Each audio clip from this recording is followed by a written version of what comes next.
Lin-Manuel Miranda is very much a household name in the world of theatre. You may well know hits like this from the West End in recent years. Father without a father got a lot farther by working a lot harder, by being a lot smarter, by being well, Hamilton, which he, of course, wrote and starred in when it first ran on its award-winning run on Broadway in New York, is far from Miranda's only success. He's also written songs for the latest generation of Disney films, including Moana and Encanto. We don't talk about Bruno, no, no, no. We don't talk about Bruno. Well, his talents aren't confined to the stage. His film directing debut is the award-winning Tick, Tick, Boom, starring our very own Andrew Garfield. 8 years! And the time keeps ticking. And I am so delighted to say that Lin-Manuel Miranda joins us now. Good evening to you. So good to have you on 5 News tonight. And I have to start off by saying congratulations. Just praise all round for Tick, Tick, Boom. Of course, you've already got some awards. Some awards could still be coming. But I have to ask, why the story of Jonathan Larson? Why do you focus on him, the man, of course, behind Rent?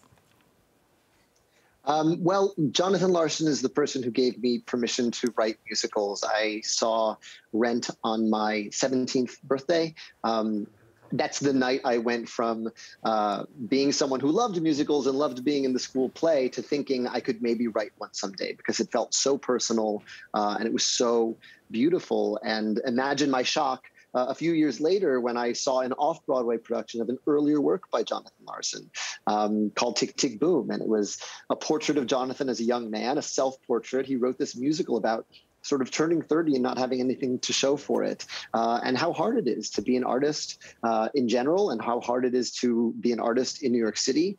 And it spoke to all of my fears as a theater major at university, but it also clarified my resolve to want to do this as a living and as a calling. And so, you know, when Julie O, my producer, came to me with the film rights, I said, I'm the only person who can direct this movie. And I was so thrilled to bring Jonathan's story to the wider world.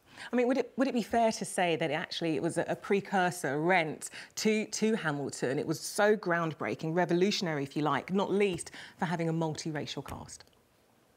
Oh, 100%. It was the most contemporary show I'd ever seen at the time. You have to remember, in 1997, at this point, even West Side Story is a period piece. A Chorus Line is a period piece. It was the first truly contemporary show I ever saw. And it was the first one I saw that looked like the New York I actually lived in. It was as diverse as the subway I take and the neighborhood I live in Uptown Manhattan. And so for all those reasons, it felt like I possibly had a story to tell in this world. And yeah, there's a direct link between Rent and how much it blew me away, and the ethos I tried to put into Hamilton. And Andrew Garfield, he's already got you a Golden Globe. Who knew about his singing voice? Did you know? I knew that he could do anything. I saw him in a production of Angels in America at the National Theatre in London. And, you know, that's an 8-hour masterpiece. And Andrew's on stage nearly the whole time, and I just felt like he had his rib cage cracked open. It was just so beautiful and open and honest. And I left that production feeling like that guy can do anything. And as long as he wants to learn how to sing, I don't know if he can sing or well, it looks like you too can also do anything. It looks like you could be one of the few that walks away with an EGOT, if indeed you walk away with an Oscar later this year. So good talking to you, Lin-Manuel Miranda.